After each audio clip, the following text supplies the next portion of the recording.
Les invito, hermanos, a concentrarnos en esta mañana en Isaías 9, versículo 6. Realmente es un versículo del cual pudiéramos predicar una serie de sermones. Vamos a tratar en el tiempo que tenemos, de ser lo más general posible, ya que tiene muchos temas dentro de él. Miren, el regalo más grande de la historia, el regalo más grande de la Navidad, es precisamente lo que la gente se pierde en estos tiempos. ¿Quién da este regalo? ¿De dónde viene este regalo? Saben que más de 700 años antes de la venida de Jesucristo, el profeta Isaías predijo acerca de que vendría el Mesías, el Hijo de Dios, y hablaba también de ese propósito del regalo de Dios al mundo. Isaías 9:6, la podemos repetir todos, ¿verdad? Qué pasaje tan hermoso. Porque un niño nos es nacido, hijo nos es dado, y el principado sobre su hombro, y se llamará su nombre, admirable, consejero, Dios fuerte, Padre eterno, príncipe de paz. Amén. Hermanos, muchos son los que no se relacionan apropiadamente con lo que acabamos de leer aquí. Yo me pregunto, ¿de verdad significa esto para todos los que dicen ser cristianos? Yo creo que debemos de evaluarnos y preguntarnos, ¿de verdad Cristo es tan admirable para mí? ¿O admiro otras cosas por encima de Él? ¿Él verdaderamente es mi consejero? ¿O son los amigos, es la internet, es Google, es cualquier otra cosa? Menos Jesucristo, el verdadero consejero. Es mi Dios fuerte en todo momento, Padre eterno, príncipe de paz. Miren que el mundo necesita paz, ¿no creen ustedes? La gente está que necesitan paz. Aún dentro de los que se llaman ser cristianos, muchos no experimentan paz. Miren, está todo allí en una sola persona, Jesucristo. En Él está esto. Bueno, cuán terrible es esa ceguera espiritual. Yo me quedo al mirar esto y me da tristeza al pensar que tanta gente realmente están celebrando la Navidad, pero hay una ceguera espiritual que hace al hombre incapaz de hacer esta celebración y a la vez hacerla sin Cristo en el corazón. Es algo triste, pero es la realidad del mundo, hermanos. Es decir, el hombre en estos días, en gran masa, estamos viendo cómo andan agitados desesperadamente haciendo las compras tras el comercio, el materialismo. Y en vez de esta Navidad o esta celebración acercar a la persona a Dios, muchos se están alejando aún más. ¿Qué les parece esto? Y en la historia bíblica hay una parte de esa historia del nacimiento de Jesucristo que siempre me impacta. Me ha llamado mucho siempre la atención y es la parte de los magos del Oriente, ¿verdad? Qué interesante lo de los magos del Oriente, porque nos dice que ellos buscaron incansablemente y al llegar ellos hicieron una pregunta, que esa misma pregunta dice mucho: ¿dónde está el rey de los judíos que ha nacido? Fíjense que ni tan siquiera preguntaron por los padres, ni preguntaron si ya había nacido, sino que dónde estaba. Porque ellos dijeron que habían visto la estrella desde el oriente, ¿no? Pero más poderoso todavía, dijeron que habían venido a adorarle. Impactante asunto.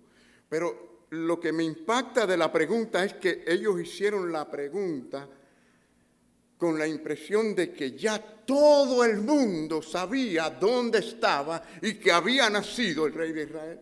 Se suponía que si es el rey del universo, el ser supremo, este tan admirable consejero, Dios fuerte, Padre eterno, príncipe de paz, todo el mundo lo supiera. Y llegó, hizo la pregunta, esperando solamente la dirección a dónde ir. Hermanos, ¿Por qué digo esto? Porque eso mismo se repite. La historia se repite. La gloria de Dios enfrente de este mundo perdido, Jesucristo con el Evangelio por todas partes, la verdad de Dios expuesta. Y la gente no la ve y no la percibe. Tristemente se repite porque pasa por ni tan siquiera reconocido como tal. Es decir, no la ven ni la reconocen. No la reconocieron en aquellos días. Hermanos, como no reconocieron las maravillas de Dios en los días de Moisés, en los días de Jesucristo y sus mensajes y sus milagros y señales, y no lo reconocieron muchos. ¿Y saben lo que esto me dice? Algo que yo siempre les digo a ustedes: la condición espiritual del hombre es terrible. No es un poquito mala, es terrible. Miren Romanos 3, 11 al 12, como dice la palabra de Dios, hermanos, dice que no hay quien entienda. Esta es la condición natural del hombre. No hay quien entienda. No hay uno. El entendimiento espiritual no es posible por el hombre mismo. Dice, no hay quien ni tan siquiera busque a Dios de la manera correcta, de la manera apropiada. No hay ni siquiera uno que le busque. No se dejen engañar con ese evangelio superficial de que el hombre busca a Dios, de que el hombre... No, eso es todo mentira. La Biblia dice, no hay uno. Es Cristo el que vino a buscar lo que se había perdido. Cristo es el que nos busca a nosotros. Y por lo tanto, este es el problema que estamos viendo, hermanos. Así que no se sorprenda al mirar lo que está pasando alrededor nuestro. Y la otra parte, el otro versículo dice, todos se desviaron, a unas se hicieron, ¿qué? Inútiles. Dice, no hay quien haga lo bueno, no hay ni siquiera uno. No hay quien haga nada bueno que agrade al Señor, ni siquiera uno solo, ni siquiera uno solo. Entonces, miren hermano, y si esto fuera poco, miren lo que dice la palabra de Dios en 2 de Timoteo, capítulo 3. Vengan conmigo allí porque fíjense que las cosas serán aún peores en los últimos tiempos. Miren cómo dice la palabra del Señor en 2 Timoteo 3, dice, porque habrá hombres que amadores de sí mismos. Es decir, hay un egoísmo, hay una avaricia. La gente andan así, dice, ávaros, vanagloriosos. Esto es orgullo, soberbio, la ira que está dentro de la gente, blasfemos, desobedientes a los padres, ingratos. Hablábamos mucho de la gratitud en estos días, ¿verdad? Pero la gente de verdad no agradecen a Dios como debieran de agradecer a Dios. Impíos, sin afecto natural, implacables, calumniadores, intemperantes, crueles. Y miren esto, aborrecedores de lo bueno. La gente confunden lo bueno con lo malo. A lo bueno le dicen malo y a lo malo le dicen bueno. Traidores, impetuosos, infatuados. Y esto le pega a casi toda la gente que andan sin Cristo. Dice, amadores de los deleites más que de Dios. Y aún los que dicen tener a Cristo. La gente ama más las bendiciones y las cosas que puedan disfrutar en este mundo que al Creador de todo y al Dador de todas las bendiciones. ¿Qué les parece? Y eso en una forma es idolatría. Cuando usted empieza a desear más y a querer más las cosas que a Dios, ya eso es una forma de idolatría. Así que hermanos, miren, tanta bulla, tanta fiesta navideña, luces, regalos, compras, compromisos. Y estamos viendo que nada de eso tiene valor si Cristo no es la razón de todo. Si verdaderamente no buscamos al Señor como es debido, en esa quietud del alma, porque mientras estemos tan agitados no vamos a pensar, siempre vamos a creer que no hay tiempo para estas cosas. Tenemos que tener una cierta quietud en el alma. Bueno, nos preguntamos, ¿fue Cristo o fue Jesucristo un mito o fue real? ¿Qué dicen ustedes para ustedes en su vida, en su mente, en la manera en que estamos viviendo? ¿Es Cristo como un mito o es algo real dentro de ustedes? ¿No? Fíjense que Jesucristo y no es casualidad todas estas cosas que podamos decir de él. Su nacimiento dividió la época en dos partes, que se dice antes de Cristo y después de Cristo. Miren qué importancia tuvo todo esto, a pesar de que la mayoría de la gente no le siguen. Pero él quiso revelarse, el Señor quiso revelarse al hombre, ¿verdad? Desde el Antiguo Testamento. ¿Usted sabe cuántas profecías hay en el Antiguo Testamento acerca de Jesucristo? Bueno, hay muchísimas, pero hay por lo menos 125 de ellas que son completamente expuestas, claritas como el agua. Es decir, que hablan acerca de su nacimiento, su linaje, hablan acerca de esa deidad, de él como Dios, habla acerca de él como el soberano, habla de su muerte, de su resurrección, de su soberanía, su sacerdocio, su ministerio, de todas estas cosas. Miren cuántas profecías, 125. Hermanos, esto no es casualidad, esto no puede ser casualidad. Es decir, tanta verdad revelada por medio de los profetas. Esto quiere decir que lo que Dios dijo es verdad y lo que dicen las profecías acerca de Jesucristo es la verdad. Pero a pesar de que el hombre natural no percibe, como dice la palabra, estas cosas, sí Jesucristo, a pesar de eso, Él ha impactado al mundo en muchas maneras. Interesante, ¿verdad? Porque fíjense que al final y al cabo vemos que ese Espíritu de Jesucristo, el Espíritu Santo, le ha dado a la humanidad un cuadro de lo que es inmoral y moral. ¿Cuántas cosas no enseñó Jesucristo que dejó boca abierta aún los más religiosos y estudiosos de las Escrituras? Como cuando le dijo a aquellos fariseos que adulterar era también mirar a una mujer y codiciarla.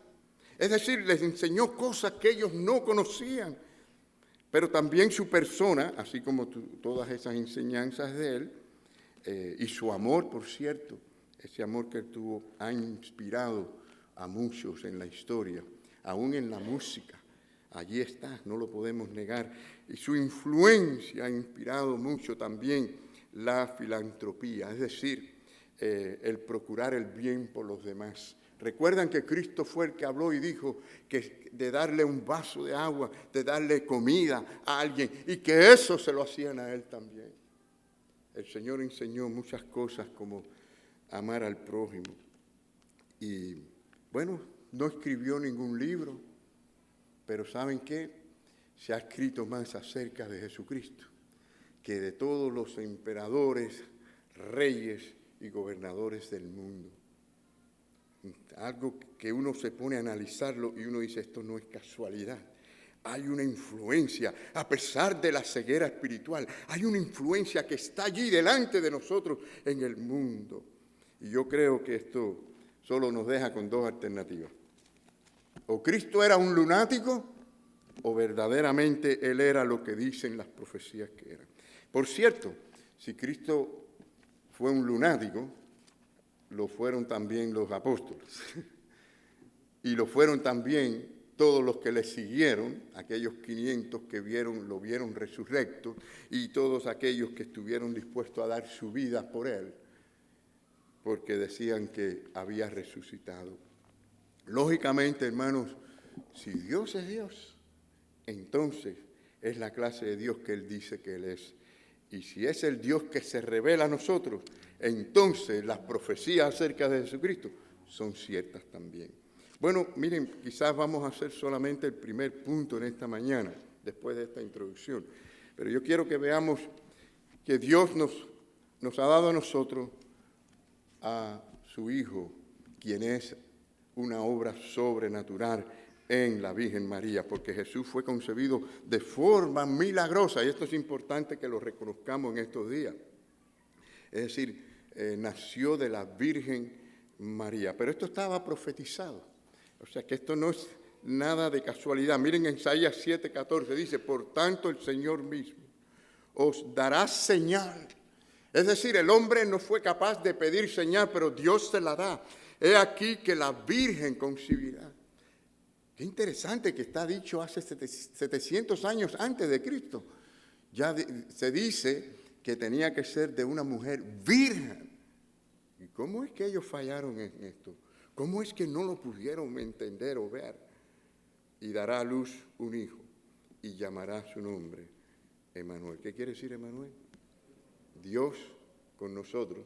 Ahí estaba Jesucristo con nosotros, ¿verdad? Qué realidad tremenda. Déjeme decirle, sin esta realidad no hay cristianismo. Sin esto no existe el cristianismo. Sin un Cristo que haya nacido de una mujer virgen no hay cristianismo. No solo porque estaba en las profecías, sino por la realidad de la naturaleza del que estaba en el vientre de María. Es decir, era completamente humano, pero también completamente divino. Habían dos naturalezas allí reveladas. Yo sé que para nosotros es difícil entender esto, pero esto es lo que nos enseña la palabra del Señor. Miren conmigo en Lucas capítulo 1, 35, dice que respondiendo el ángel le dijo, el Espíritu Santo vendrá sobre ti. Y miren esto, y el poder del Altísimo te cubrirá con su sombra. Me impacta esto porque, fíjense, si había poder y gloria de Dios viniendo al vientre de María, que tuvo que cubrir con su sombra, porque nadie podrá resistir esa gloria de Dios en todo su poder. Y Dios cubrió con su sombra como nos protege a nosotros, por la cual también el santo ser que nacerá será llamado, ¿cómo? Hijo de Dios, es decir, de la misma naturaleza de Dios. Isaías 9:6, volviendo a Isaías 9:6, dice, porque un niño nos es nacido. ¿Y qué dice? Hijo nos es dado. Ahí están las dos naturalezas. Ahí están las dos naturalezas. La naturaleza humana, es decir, un niño nos es nacido, porque nació como un niño y creció a ser hombre, como nosotros crecemos y nos desarrollamos. Pero la parte divina, ¿dónde está? Fíjense cómo está en una sola palabrita. Claro que dice hijo, ¿no? Pero la parte que yo quiero que ustedes miren es cuando dice hijo nos es dado. En la palabra dado está la clave, porque si fue dado, quiere decir que no era entonces de hombres, de los hombres, obra de los hombres, sino que ya estaba y Dios lo dio. Es decir, habla de una naturaleza que ya existía y que Dios la pone en su tiempo, en tiempo y espacio. Bueno, quizás alguien aquí en esta mañana tenga alguna duda o dude de la existencia de Cristo en su corazón. Pero si ese es el caso, venga a Cristo. Suba a esa montaña de la seguridad por medio de la fe en Jesucristo. Venga al Señor en arrepentimiento por sus pecados, porque solamente Él es el que nos vino a rescatar y a salvar. Entonces el que haya este tesoro puede decir, como dijo el apóstol Pablo en 2 de Timoteo. 2 de Timoteo 1:12 dice, yo sé en quién he creído. Ya cuando usted ha creído de verdad y tiene a Cristo y lo experimenta en su corazón, usted dice, yo sé quién está en mí. Yo sé en quién yo he creído. Yo estoy seguro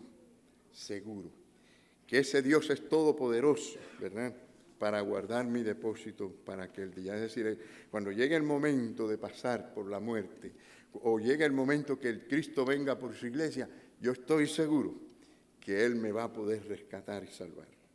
Entonces, una fe en un Dios que para Él nada es imposible. ¿Cuántos creemos que para Dios nada es imposible? Ahora, el asunto es aplicar eso con fe de verdad cuando cuenta. Mucha gente dice, no, para Dios nada es imposible, pero lo dicen así como que se lo aprendieron de memoria. Pero la cosa es cuando de verdad la cosa es, ¿no? Creen que nada es imposible para Dios. Mírenlo como lo dice el profeta Jeremías. Yo quiero que ustedes lo vean. Jeremías 32:17 lo dice así. Oh Señor Jehová, he aquí que tú hiciste el cielo y la tierra con gran poder y con tu brazo extendido. Miren esta parte, me encanta esta parte. Miren, hermano, ni hay nada que sea, ¿qué? Difícil, me gusta esa palabra. No hay nada difícil para ti. Porque saben que hay muchas cosas que uno puede hacer, pero que no necesariamente quiere decir que son fáciles de hacer. Son difíciles de hacer. Pero dice aquí la palabra que para Dios no hay nada, absolutamente nada que sea difícil. ¿Qué quiere decir eso? Que todo es fácil para Él. ¿Qué les parece, hermano? Entonces tenemos que creer en un Dios que todo lo puede y que para Él no hay trabajo ninguno. Él lo hace todo con solo el poder de su palabra. No creó las maravillas del universo con el poder de su palabra. No nos creó al hombre, a la mujer, con el poder de su palabra. Entonces tenemos que confiar en Él y en su poder. Hermanos, por otro lado, los que tienen el nacimiento de Cristo, o sea, que han nacido para Cristo. Pues si usted tiene a Cristo, usted ha nacido para Él, ¿no? Porque ha sido convertido por la gracia del Señor. Y lo otro es, ya dijimos que Jesús fue concebido milagrosamente, pero lo segundo es que el cristianismo se basa en un Cristo que es sobrenatural. Miren, hermanos, usted puede ser un budista sin Buda. Usted puede ser un musulmán sin Mahoma. Pero usted no puede ser un cristiano sin Cristo en su corazón, solamente de nombre. Y esta es la gran diferencia de todo esto. Lo que lo hace real es que Él viva en su corazón y que Cristo sea su amor, su vida, a quien tú amas y a quien tú sirves y a quien tú sigues. ¿Es eso la realidad que estamos viendo? ¿Es esa la realidad que usted está viendo en su propia vida? Porque esto habla mucho de un compañerismo con el Señor, de una relación con el Señor. Esto no es una filosofía, esto no es un simplemente conocimiento acerca de algo que ocurrió hace más de 2000 años y conocerlo. Miren, los fariseos y los escribas se conocían las Escrituras de memoria, conocedores de las Escrituras, y podían citar las profecías, y para nada les sirvió. No tenían una relación íntima con el Señor. Bueno, ¿quién es este llamado Jesús? ¿Quién es este que llamamos Jesucristo? ¿Es extraordinario para ti? Miren lo que dice Colosenses. A mí me impacta Colosenses porque es muy cristológico. Y Colosenses 1, 15 al 20, miren lo que dice acerca de Jesucristo. Hay gente que le encanta ver allí el pesebre y ver al bebito en un pesebre, pero Cristo no se queda allí. Él pasó por un pesebre, sí, pero ese es el Hijo de Dios, el Rey de Reyes, el Señor de señores. Dice, Él es la imagen del Dios invisible, primogénito de toda creación. Porque en Él fueron creadas, ¿cuántas cosas? Todas las cosas, las que hay en los cielos que ni conocemos. Y los cielos aquí hablan de 3 cielos, ¿no? El cielo que vemos, donde vemos las aves volar, las nubes. Está el segundo cielo de las galaxias y luego el tercer cielo donde está Dios. Y creemos que esto se sigue expandiendo eternamente. El Dios es un Dios creador. Pero así dice que las que hay en los cielos y las que hay en las tierras, incluyendo una hormiguita o algo que sea microscopio que no podemos ni verlo, visibles e invisibles, sean tronos, sean dominios, sean principados, sean potestades, todo. Y no solamente todo fue creado por medio de Él, sino para Él. Usted no fue creado para usted. Usted no fue creado para hacer lo que a usted le dé las ganas. Usted fue creado para Dios, para glorificarle a Él, para honrarle a Él, para servirle a Él. Y miren el versículo 17 dice, y Él es antes de todas las cosas. Una manera de decir eterno, ¿no? Porque, ¿saben? De la nada no se puede producir algo. Es decir, por eso es antes de todas las cosas, porque Él existía siempre. Y por eso las cosas existieron. Y eres la cabeza del cuerpo que es la iglesia. Ese del cual estamos hablando, tan maravilloso, tan grande, tan poderoso, tan extraordinario, es la cabeza de los creyentes de la iglesia. El que es el principio, el primogénito entre los muertos, porque Él venció la muerte. Cristo venció la muerte, Él la venció, el único que la venció fue Él, para que en todo tenga la preeminencia. Por cuanto, versículo 19 dice, por cuanto agradó al Padre que en Él habitase toda la plenitud. Esa palabra en griego plerona significa toda la esencia de Dios en él, allí. Con razón, él le dijo a Tomás, si me has visto a mí, has visto al Padre. Por medio de él, dice la palabra, versículo 20, reconciliar consigo todas las cosas, así las que están en la tierra como las que están en los cielos, haciendo la paz mediante la sangre de su cruz. Entonces la obra de Cristo en la cruz es la obra maravillosa, poderosa que hizo todo esto posible. Por lo tanto, cuando hablamos de la Navidad, no podemos quedarnos con ese bebito en el pesebre, que es muy fácil controlar, ¿verdad? De alguna forma lo vemos así, sino al Todopoderoso que venció la muerte, que dio su vida en la cruz del Calvario, derramó su sangre, fue el propósito por su venida, y que se levantó de entre los muertos. A ese es el que tenemos que servir y adorar y seguir. Hermanos, es maravilloso el Señor y su obra y lo que Él hizo por nosotros. Bueno, el segundo punto, vamos a tratar de ser un poco más breve, no vamos a poder hacer todo el mensaje, pero dice que Dios nos ha dado a nosotros un hijo sin pecado. Esto es importantísimo, porque si ustedes miran cualquier religión del mundo, no pueden decir que su fundador fue un hombre sin pecado y sin manchas como fue Jesucristo. Hebreos 4:5 dice, porque no tenemos un sumo sacerdote que no pueda compadecerse de nuestras debilidades, sino uno que fue tentado en todo según nuestra semejanza. ¿Pero qué? Pero sin pecado.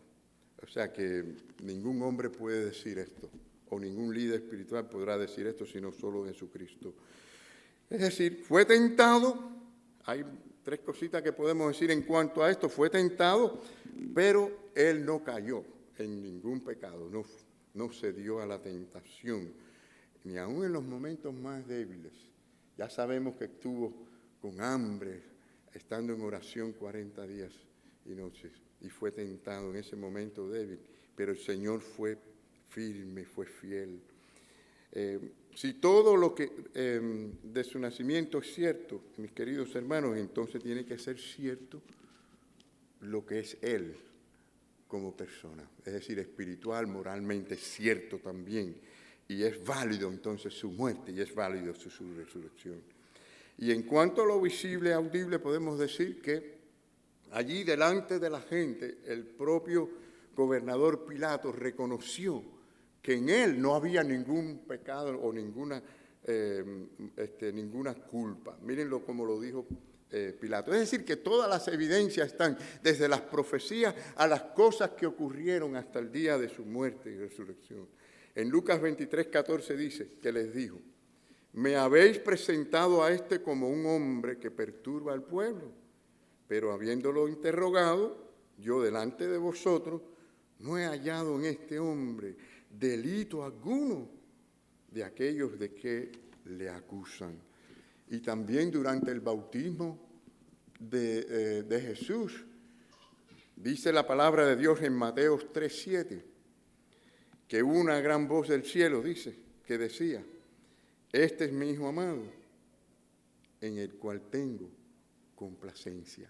Dios ha sido complacido una sola vez en la historia, a través de Jesucristo. No podemos complacer a Dios con nuestras obras, por eso tenemos que venir a Cristo con nuestra fe en Él, en su obra, en arrepentimiento. Hermano, yo quisiera seguir, pero el tiempo no nos permite y queremos hacer una presentación de niños. En este momento, sí quiero que ustedes se queden con esto en sus mentes, porque si estamos celebrando la Navidad, de nada nos sirve esta celebración pasando por alto lo que tiene valor. Y créanme, la historia se repite. Año tras año, siglos tras siglos, la gente celebra y hacen todas las cosas religiosas a veces. Pero esta es la pregunta, ¿es Cristo el centro de tu corazón? ¿Vives para Cristo? ¿Amas a Cristo? ¿Sigues a Cristo? ¿Obedeces a Cristo? Mire, el Señor dijo una cosa muy sencilla, pero aunque es sencilla, es profunda. Él dijo, mis ovejas oyen mi voz y me siguen, y me siguen. Hay una gran diferencia entre aquellos que están entre las ovejas y pueden parecerse a ovejas, pero son cabritos. Hay una gran diferencia entre aquellos que oyen, pero que no siguen la voz de Cristo. Por lo tanto, no le obedecen, viven para sí, viven enamorados de las cosas de este mundo. Solo piensan en las cosas materiales y en el placer y en la vida de este mundo. Y miren que la palabra del Señor nos enseña que todo eso es vanidad de vanidades. Me hace recordar al Salomón, cómo probó de todas esas cosas y al final se dio cuenta que todo no era más que vanidad de vanidades. Ojalá que no tengamos que esperar hasta muy tarde para darnos cuenta de esta gran realidad y que muy temprano, muy pronto, hoy mismo, ahora mismo nosotros vengamos a Cristo con un corazón arrepentido y entregados a Él. Que el Señor les bendiga en esta mañana.